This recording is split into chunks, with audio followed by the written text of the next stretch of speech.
Kenapa kalau di sini untuk serius ini saya pasti grogi. Karena memang ketika Bapak melihat saya di sini, maka sebetulnya bukan hanya mendengar apa yang disampaikan, tapi Bapak melihat tingkah laku saya, sehingga saya takut tingkah laku saya itu tidak sesuai apa yang disampaikan.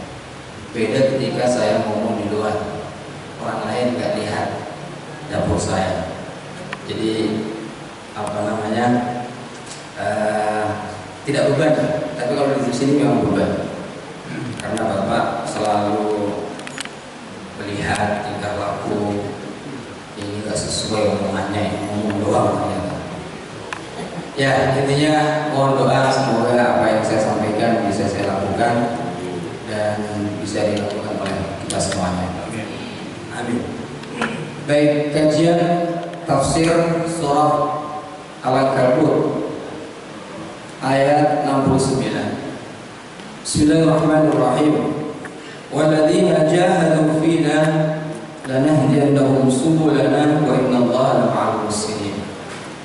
Dan orang-orang yang berjuang, berusaha di jalan kami, lanahdiyannahum subulana, pasti akan kami beri petunjuk kepada mereka, subulana, jalan-jalan kami. Wa innallaha lama'al muhsinin, dan sesungguhnya Allah bersama orang-orang yang muhsin, orang-orang yang berbuat baik. Ayat ini adalah penutup dari surat Al-Ankabut. Surat Al-Ankabut terdiri dari 69 ayat, dan ini termasuk surat Makkiyah. Surat Makkiyah itu adalah surat yang diturunkan oleh Allah di Makkah ketika Rasulullah belum hijrah ke Madinah. Ciri-ciri surat Makkiyah adalah pendek-pendek, jadi hampir sama itu seluruhnya surat Makkiyah. Termasuk ini adalah pendek, hanya 69 ayat. Yang kedua, dari segi redaksi itu biasanya umum, belum menuju kepada orang-orang yang beriman. Ya ayuhan nas wa minan nas, hai orang-orang, hai manusia, wa minan nas, dan sebagian manusia. Ciri yang lain dari segi isi, maka biasanya surat yang turun sebelum hijrah itu adalah tentang keimanan tauhid, mengajak manusia untuk bertauhid kepada Allah. Sedangkan di Madinah biasanya sudah kepada hukum-hukum Islam, haji, sholat, jihad, puasa, itu semuanya sudah di Madinah itu turunnya. Perang itu juga sudah di Madinah. Tapi di Makkah itu adalah ciri-cirinya, ayat-ayatnya mengajar kepada tauhid dan keimanan. Pada ayat ini Allah ingin memberikan semacam solusi kepada kita semuanya, bahwa orang yang berjuang di jalan Allah pasti Allah akan membantunya, akan memberikan solusi dari perjuangannya dengan berbagai macam. Kenapa?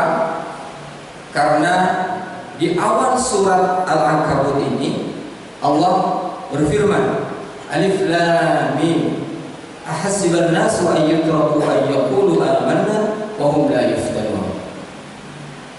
Apakah manusia menyangka kalau sudah ngomong iman, aku beriman, apakah dibiarkan saja begitu? Tidak. Allah pasti akan menguji keimanan kita. Allah akan menguji keimanan kita dengan berbagai macam cobaan, dengan bermacam ujian. Wahum la yuftanun, mereka menyangka apakah tidak diberi ujian? Pasti akan diberi ujian. Jadi dalam keimanan itu bukan hanya ucapan. Makanya ketika orang-orang Badui ketika masuk bilang ke Rasulullah, aku telah beriman ya Rasulullah. Rasulullah kemudian turun ayat bahwa keimanan mereka itu belum masuk ke hatinya. Walakin qulu aslamna walamma yadkhulul iman fi qulubihim. Iman mereka itu belum sampai hatinya, dia hanya sampai mulutnya saja. Jadi keimanan itu harus didorong dari hati. Ini adalah keimanan yang dituntut oleh Allah. Kemudian dalam ayat ini juga, dalam surat ini juga Allah mengatakan begini, wa minan nasi ma ya'budullaha 'ala harf. Ada orang yang beribadah, beriman kepada Allah itu di pinggir. Jadi kalau dia mau masuk masjid itu dia di emperan sana, di teras ya. Dia mau masuk masjid itu dia berpikir dulu, saya akan berdiri di teras. Sekiranya saya dapat kenikmatan, saya tenang di situ dan saya masuk masjid. Tapi begitu ada ujian, dia keluar dari masjid. Ngapain ke masjid, sama aja saya nggak sukses. Itu Allah katakan di situ. Wa minan nasi ma ya'budullaha 'ala harf. Sebagian manusia dalam beribadah dan beriman kepada Allah, dia berdiri di taraf, di emperan dan di teras. Fa in asabahu khairu itma'an nabi. Ketika ada kebaikan menimpa dia beroleh, dia tenang. Oh, Islam bagus ternyata. Wa in asabahu fitnatun inqalaba ala wajhi. Begitu ada ujian, inqalaba ala wajhi. Dia berbalik, bahkan menyerang Islam. Ngapain ke masjid? Gini-gini aja saya. Ini sebagian manusia. Kenapa? Dalam ayat lain juga, masih di surat ini Allah katakan begini. Wa minan nasi man yaqulu amanna fa idza udhiya fillahi ja'ala fitnatan nasi ka'adabillah. Ini karena dia sebagian manusia itu berkata, saya beriman kepada Allah. Fa idza udhiya fillah, ketika dia mendapatkan ujian, ja'ala fitnatan nasi ka'adabillah, maka dia menganggap bahkan merasa bahwa ujian dari manusia, omongan gak enak dari manusia. Kan kadang ada ya, kita dalam berjuang ini di masjid misalnya aja, itu pasti ada omongan yang gak enak, itu sudah pasti. Omongannya kadang-kadang sentilan, misalnya, woi sudah jadi santri pakai sarung terus gitu kan. Itu bagi orang yang baru itu jadi berat banget. Wah, pakai peci haji terus, haji padahal belum haji.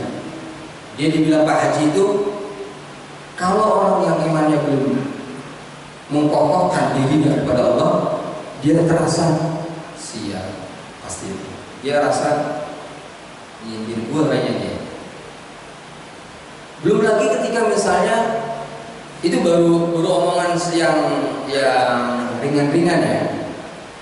Nanti ada lagi omongan besar. Pantas saja dia bisa mensuarakan anaknya tinggi, dia bendahara masjid. Pak Joko misalnya itu kan bendahara masjid gitu kan. Nah ini saya orang tua saya seperti itu. Ketika dia megang uang masjid itu anaknya 12 mondok semuanya gitu kan. Itu orang ngomongnya begitu. Pantesan saja anaknya pada mondok, pada kuliah, megang duit masjid. Ngomongnya sih nggak nyatut, tapi megang duit masjid gitu ya. Ini bagi orang-orang yang dia punya keimanan belum kokoh ataupun tadi dia imannya masih di teras, itu menganggap bahwa ujian itu dianggapnya ini azab Allah. Wah, Allah sudah gak baik sama saya ibadah megang duit dia mau begini, gak mau megang duit kalau gitu. Dan itu terasa. Sekarang saya merasakan itu ada saja. Andai tidak ada contoh dari orang tua, tidak ada contoh dari Rasul, maka siapa yang mau megang masjid itu?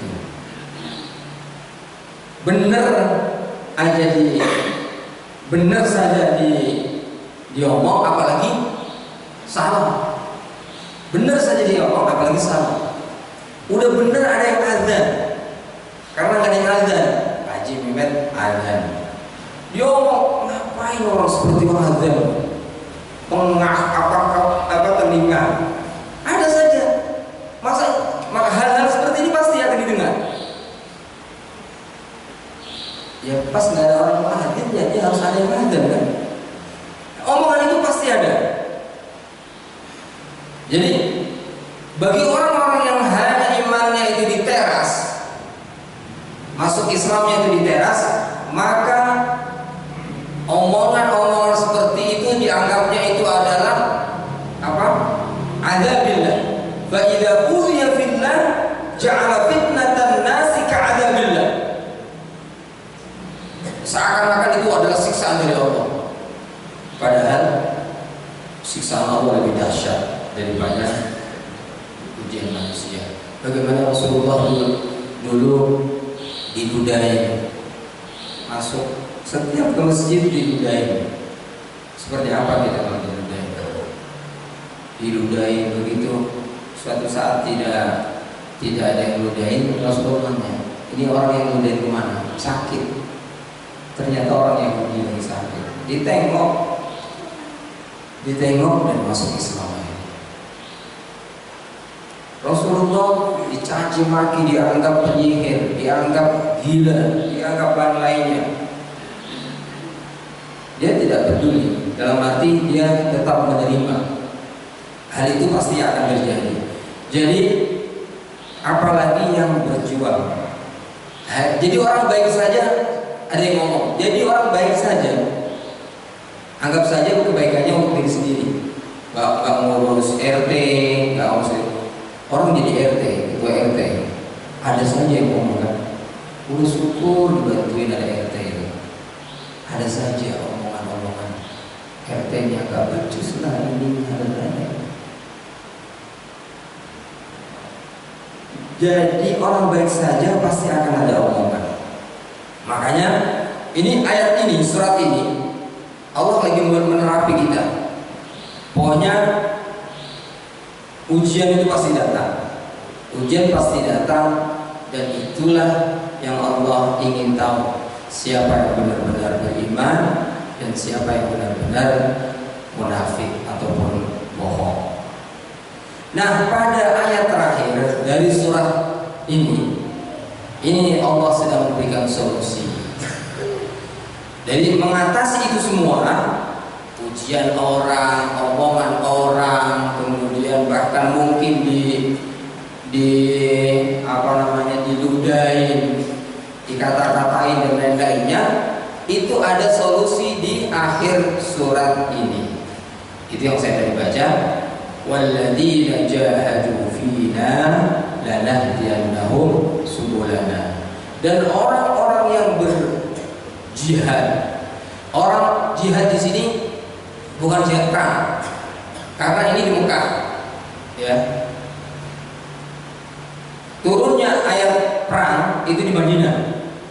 Jadi kata-kata jihad di sini adalah orang yang memaksimalkan potensi badlul juhdi, mengupayakan mengoptimalkan potensi dirinya untuk berjuang di jalan Allah, baik dia ibadah ataupun menegakkan kalimat Allah. Lanahdiyannahum, pasti Allah akan berikan solusi, Allah akan berikan petunjuk dan beberapa jalan-jalan Allah. Ini kita bicara testimoni aja. Contoh misalnya, ketika masjid ini diberikan tanggung jawabnya pada kita semua, kita punya mimpi besar bahwa masjid ini harus menjadi masjid penggerak, percontohan, dan menjadi model, menjadi bagian dari kebangkitan umat. Ini sebuah perjuangan berarti.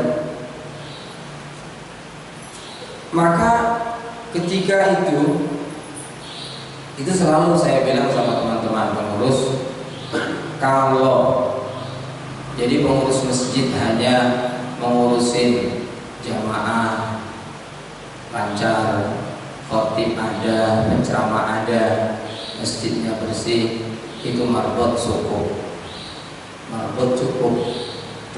Tapi kenapa kita harus menjadi pengurus masjid? Itu berarti kita harus lebih berjuang di sini. Jadi bukan hanya sekedar untuk sholat, bukan hanya sekedar untuk khutbah, khotib Jumatan, bukan itu. Lebih dari itu adalah masjid ini harus menjadi bagian pergerakan Islam, menjadi bagian dari kebangkitan umat. Maka lanahdiyannahum subulana. Coba dari awal misalnya, ketika saat awal-awal itu kita kesulitan oleh dana rasanya susah. Pokoknya setiap rapat kalau ngomong program itu pasti ujung-ujungnya mentoknya di dananya dari mana.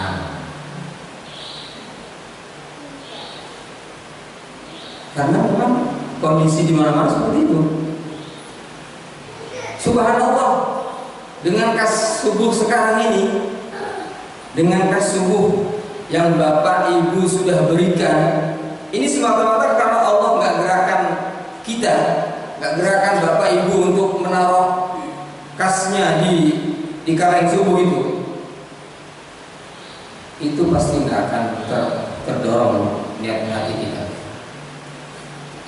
Kita punya dana yang selalu saya bilang sama teman-teman pengurus, mau punya program apa? Ayo, TK, ayo kita bikin beasiswa. TPQ, ayo kita bikin hafal Quran di TPQ. Kita berikan beasiswa. Kita tantang seperti itu. Dananya di mana? Dana ada pasti. Luar biasa. Jadi nggak usah khawatir kalau kita ini sungguh-sungguh dalam berjuang di jalan Allah. Nggak usah takut. Banyak hal ternyata begitu kita sudah proklamirkan di masjid ini menjadi masjid yang modern, masjid ini menjadi masjid yang bagus administrasinya, masjid ini menjadi masjid yang menjadi pelopor ekonomi. Beberapa orang mengajukan diri, Ustaz, saya siap membantu, saya siap ini. Ini kalau bukan karena Allah yang menggerakkan, bisa. Nggak bisa. Jadi yakinlah bahwa berjuang di jalan Allah pasti ada ujian. Tapi ketika kita sungguh-sungguh, kemudian kita maksimalkan, tidak ada tendensi untuk kepentingan dirinya, kepentingan keluarga, dan kepentingan kelompok, maka Allah pasti akan membantu. Allah pasti akan. Lanahdiyannahum subulana, banyak. Subul itu berarti jamaah dari sabil. Sabil itu jalan, subul itu jalan-jalan. Ketika orang mau berjuang di jalan Allah, maka Allah akan membukakan jalan-jalan yang banyak untuk ke arah sana.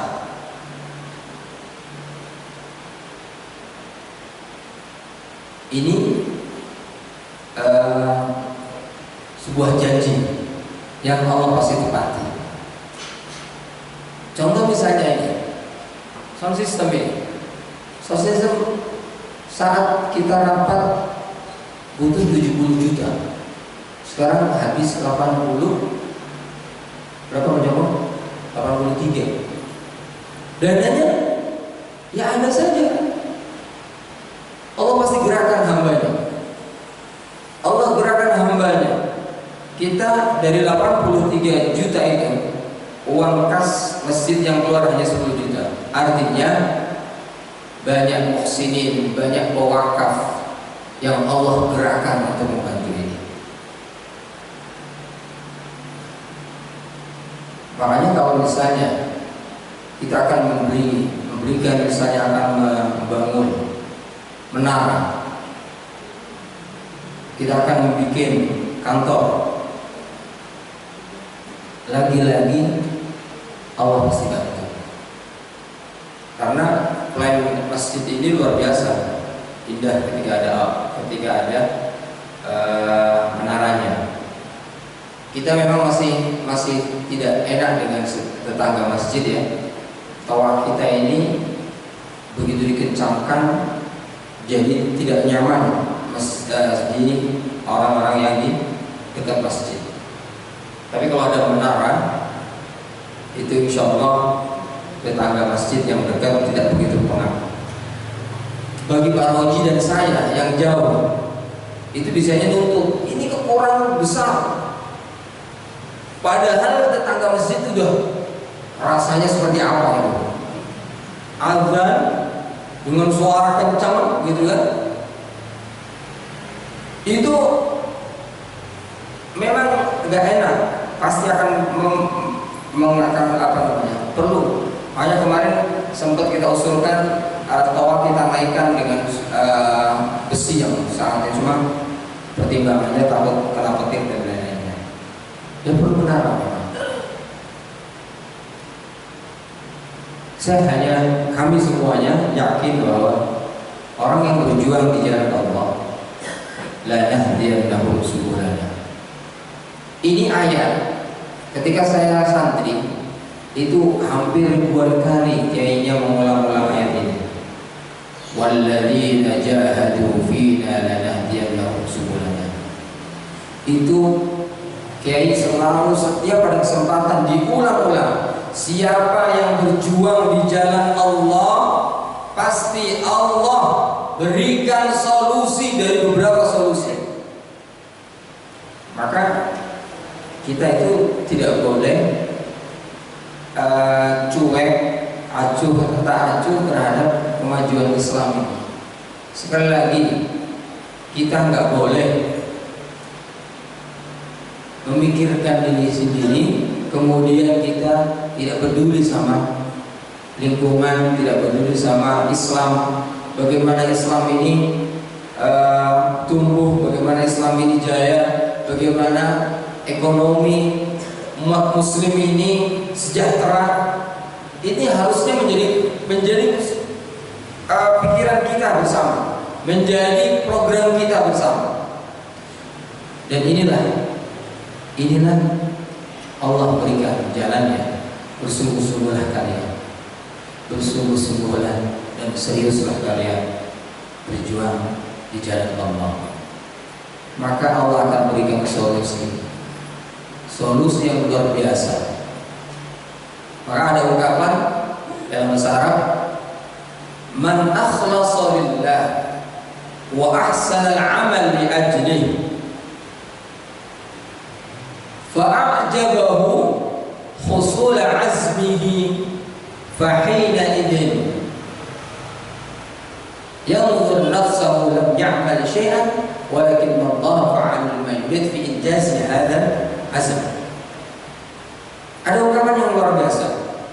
Ketika orang ikhlas karena Allah dan berjuang memperbaiki usahanya untuk meraih cita-cita, maka dia akan terkejut, dia akan tercengang, akan terheran dengan hasil yang ia peroleh. Jadi kuncinya itu ikhlas, kemudian maksimal.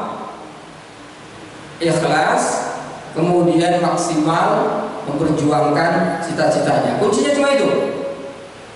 Saat itu nanti dia akan terheran dengan perolehan yang ia dapat. Tapi fahina idin, saat itu dia melihat dirinya lam ya'mal syai'an. Padahal dia melihat dirinya merasa, padahal saya belum buat apa-apa. Padahal saya belum buat apa-apa, tapi kok seperti ini Allah berikan. Allah sudah banyak berbuat.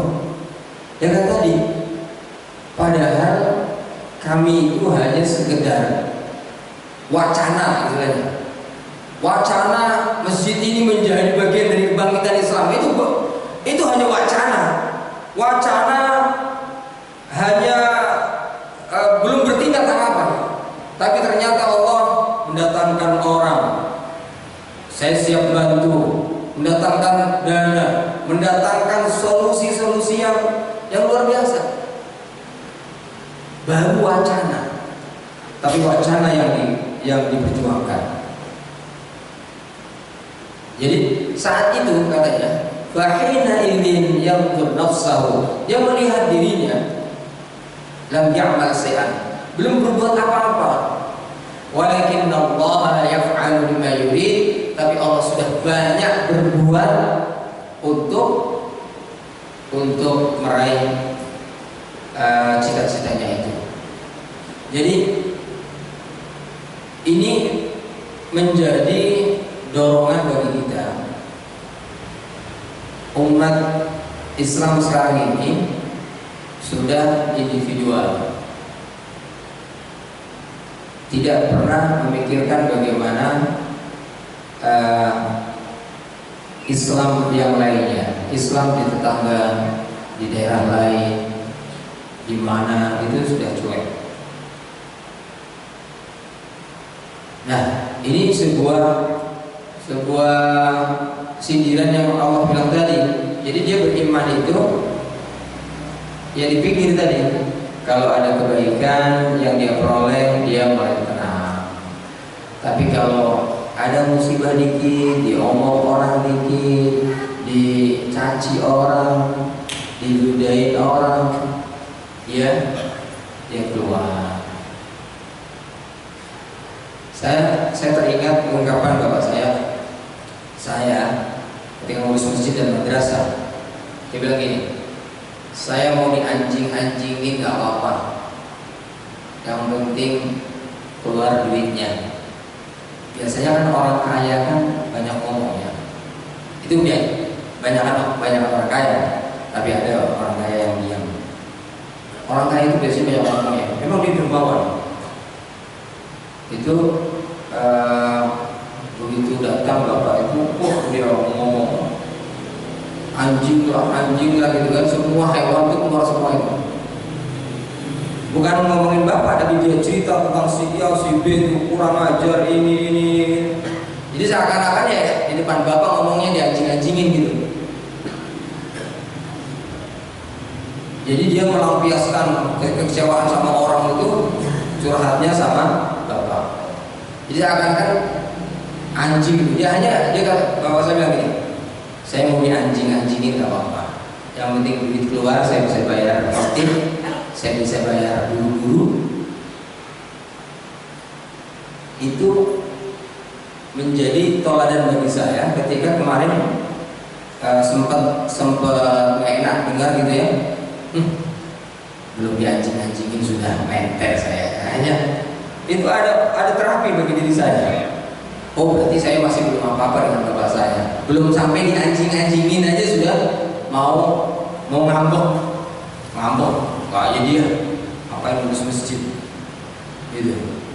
Ini pasti akan kita alami. Makanya serius, kata Allah, seriuslah, berjuanglah terus. Allah akan berikan solusi-solusi yang tak diduga. Lanahdiyannahum subulana wa innallaha lama'al muhsinin. Sesungguhnya Allah bersama orang-orang yang berbuat baik. Allah selalu bersama menyertai orang-orang yang berbuat baik. Jadi ini menjadi hiburan. Pokoknya kalau lagi dihantam omongan dan ini, yang penting kita berbuat baik, gak usah kecewa. Allah bersama dan menyertai orang-orang yang berbuat baik. Jadi ini mungkin yang rahasia kenapa Kiai dulu Kiai saya selalu mengulang ayat ini, ribuan kali. Setiap dia ngajar yang diulang adalah ini. Karena memang ketika dia mengurus pondok itu cobaannya luar biasa dan dia sudah merasakan. Walladzina jahadu fina lanahdiyannahum subulana. Maka sampai terucap anak-anak yang ini juga saya selalu ngomong juga, bau pondok pikir lek perlu sak nyawanya pisah. Itu orang Jawa paham. Bau bondo pikir lek perlu sak nyawanya pisah. Itu perjuangan yang spontan ucapannya itu Kiai bilang gitu. Bau apa bau? Tenaga ya? Bondo, harta, pikiran lek perlu sak nyawanya pisah. Nyawa pun saya taruhkan untuk agama. Ungkapan itu muncul karena keyakinan bahwa Allah pasti menolong. Maka andai setiap kita ini bercita-cita bahwa masjid ini harus menjadi bagian, harus menjadi penggerak dari kebangkitan Islam, maka luar biasa. Ada yang pintar teknologinya, ada yang kuat ekonominya, ada yang ahli hukum, ada yang pandai publikasi, ada yang hanya tenaga. Yang penting saya tenaga Ustaz, gitu kan. Ada yang pandai. Semua ini VIT ini sebuah potensi yang luar biasa. Kalau punya cita-cita bersama, luar biasa ya. Jadi ke masjid ini jangan berpikir untuk salat saja. Tambahkan kita menjadi masjid ini bagian dari kebangkitan Islam seperti apa. Kalau setiap hari kita bicarakan terus, akhirnya insya Allah ada solusi. Gimana langkah selanjutnya? Maka kita bisa buat timeline nanti. Gak mustahil kita bisa buat timeline kebangkitan Islam kita mulai berapa tahun? Kita timeline 10 tahun, 5 tahun. Tahun pertama kerja apa? Tahun kedua seperti apa? Jadi bukan hanya sekedar ngurusin masjid, sholat dan lain-lainnya. Otomatis kalau kita pikirannya jauh, insya Allah kita akan dijaga oleh Allah. Sholatnya rajin, insya Allah akan dibantu oleh Allah semakin khusyuk. Kenapa? Ketika menjelaskan ini, banyak tafsir mengatakan gini: ketika orang berjuang di jalan Allah, kemudian dia mengamalkan ilmunya yang dia miliki, maka Allah akan mengajarkan ilmu-ilmu yang dia belum ketahui. Man amila bima alima 'allamallahu ma lam ya'lam.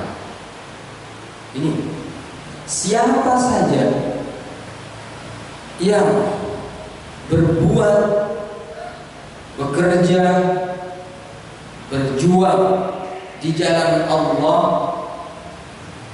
dengan kemampuan ilmunya, maka Allah akan mengajarkan kepada dia ilmu-ilmu yang belum dia ketahui. Jadi kuncinya, kalau ingin pandai, berjuang. Kalau ingin pandai, kerjakan apa yang sudah tahu. Man amila bima alima 'allamallahu ma lam ya'lam. Atau ada sebagian ungkapan waffaqallahu bima lam ya'lam. Allah akan memberi taufik, dia mengetahui ilmu dan mau mampu berbuat sesuatu apa yang dia belum sama sekali dia ketahui. Jadi ilmu bertambah itu kalau kita mau mengamalkannya. Ilmu bertambah itu kalau kita mau berjuang di jalan Allah. Jadi luar biasa. Banyak pelajaran di sini saya melalui teman-teman, melalui jemaah, ada yang ngajarin saya Excel, akhirnya saya tahu. Ada yang ngajarin edit film, yang itu tadinya di luar kemampuan saya. Orang kalau mau berjuang, Allah akan berikan kemampuan untuk mengetahui yang tidak tahu. Jadi mari kita persamakan persepsi, berjuang di jalan Allah melalui potensi dan apa yang kita miliki semaksimal kita, sehingga apa yang kita atau Allah inginkan, jangan kita seperti orang yang beragama di teras menunggu kalau enaknya saja, begitu nggak enak keluar. Jangan sampai seperti itu. Tapi masuklah ke dalam Islam secara total. Demikian, semoga ada manfaatnya. Dan mohon maaf bila ada yang tidak sesuai ataupun tidak sesuai dengan perilaku sehari-hari saya. Mohon kita berdoa sama Allah, semoga apa yang kita sampaikan, apa ilmu yang kita peroleh sekecil apapun bisa kita laksanakan dan bisa kita amalkan, sehingga Allah tidak menuntut kebermakna Allah yang taqulu ma ta'lamun. Dosa besar bagi orang yang bicara tapi tidak berdoa. Kita berdoa dari ancaman itu. Kita tutup dengan kafaratul majlis. Subhanakallahumma wa bihamdika asyhadu an la ilaha illa anta astaghfiruka wa atubu ilaik. Assalamualaikum warahmatullahi wabarakatuh.